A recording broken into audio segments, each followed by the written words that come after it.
First, thanks, Richard, and everybody that showed up to this press conference. First, being in Madison Square Garden to watch a fight is exciting in itself. But if you're fortunate enough and lucky enough to be an athlete that come through these doors and fight at Madison Square Garden like I have in 2001, coming up on the anniversary in a couple of weeks, September 29th, when the great, and I still consider him one of the great fighters of my era, Cotto-Mosley, September 29th, 2 weeks after 9/11, scheduled for September 15th, if my memory proves me right, is a special feeling going to Madison Square Garden. And as Bob said earlier, other places have great venues. Other places are historic in their own words and their own reputation and their own building. But Madison Square Garden is different. Fighters that come to Madison Square Garden, whether they're the elite fighters or coming up the ladder, understand the pressure of fighting in Madison Square Garden.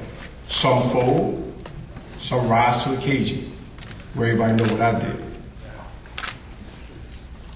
When Tito fell to the wayside, another star was in the wing to wait to take his place, and that's Cotto. There's no secret that the Latino or the Hispanic community embraced this young man because he has the credentials, and they should, because they've always been supportive of all the great champions that came before me, and they will support their next big thing. And as I was making my defenses and watching this young guy come up that was going to take the baton from or pass down to Cotto, I knew that this guy was going to be somebody that his community and his people was going to embrace. And that's why he became, to me, an instant star. But when you put two guys together like Mosley, who has history in this building also, and you put Cotto together, who understands that the Puerto Rican people, whether it's San Juan, Puerto Rico, whether it's any place in the island or whatever, or in New York or Philadelphia, wherever there is a Hispanic community, they're going to tune in to watch their champion because they embraced him. It's a lot on his shoulders, man. There's a lot riding on Cotto's shoulders. He didn't ask for it. That's what comes with the territory.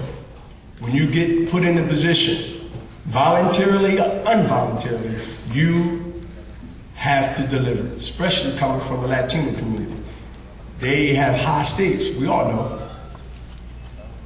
That's what makes this fight a great fight here at the Madison Square Garden. I wouldn't see it couldn't be at a better place than Madison Square Garden. It will be a biased crowd at first.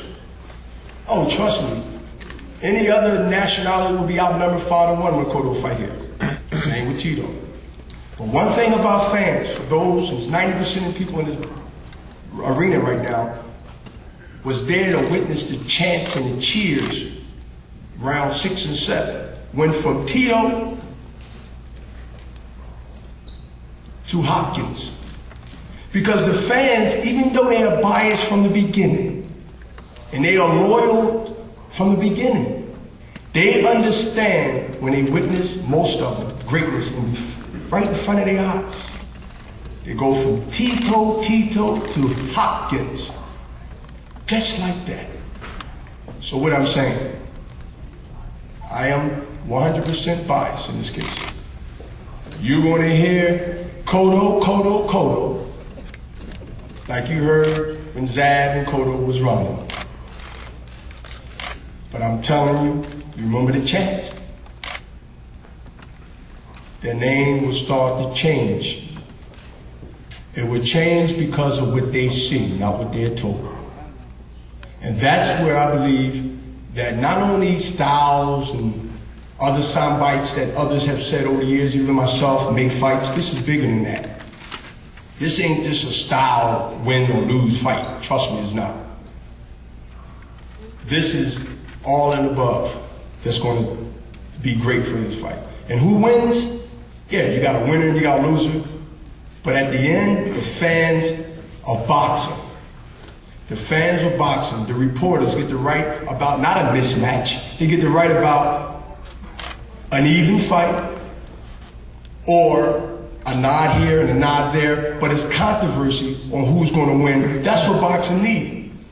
Boxing needs top rank to do business with Golden Boy, or top rank to do business with this promotional entity. Because you know what, at the end of the day, our Eagles has to understand at some time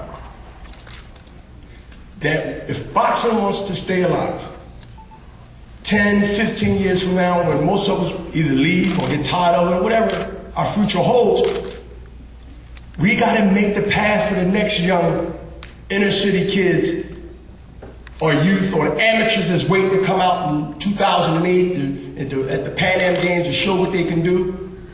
It has to be a landscape. We have to start that. And how you do that best? By having the best fighters fight the best fighters. And that's what I've been trying to do for the last couple of years of my life. And that's what Golden Boy has been doing with the elite fighters of our company. And I can also say that for Top Rank. So I hope I didn't bore you. I'm just trying to give you both sides of what I believe that's good for this sport. Because I hate to see boxing being analyzed or being challenged by another sport, and that's the UFC. It's totally different. And I'm not going to go on that's another conversation. But this is what boxing is about. The best promoters putting the best fights together. And at the end of the day, the best man got to prove that he's the best fighter with these and this. And that's what it boils down to. That's one thing great about this sport. I believe both sides can agree with this. When it all comes down to it, Bob Aaron can't fight for Cotto. I can't fight for Shane. Richard can't fight for Shane. Oscar can't fight for Shane. There's mano a mano. I know a little Spanish.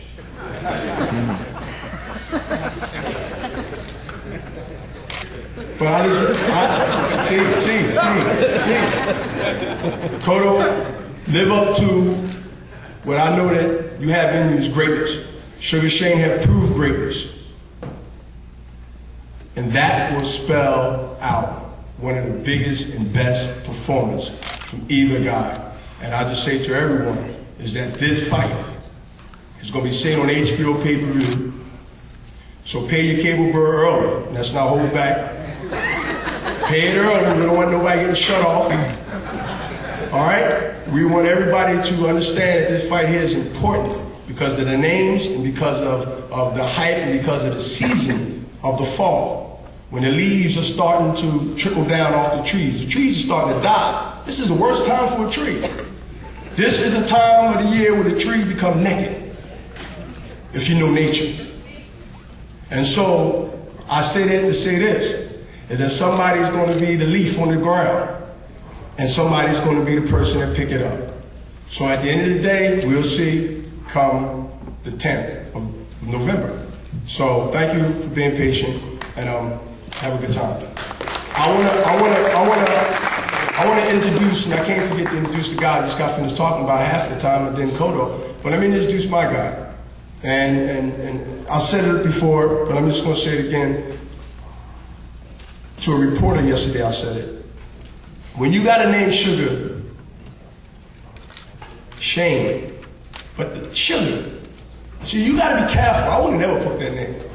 So I had to go with the execution. I had to go with Roughneck, Executioner Hood. See, because when you name yourself after greatness of legendary people, Ray Robinson, Sugar Ray Leonard. I mean, as crazy I might be sometimes, I might think, or as walk that line type of person that I have been over my career, to get a name Sugar Shane Mosley, you know what that means? That means that you're there to be scrutinized. You're there to be praised, and it's really extreme pressure.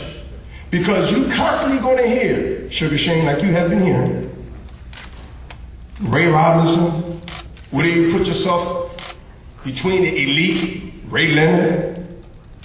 But I must say personally, this ain't a biased statement, this is a true statement. I'm pretty sure people can agree with this. You didn't embarrass the name Sugar. Sugar Shea Mosley, y'all.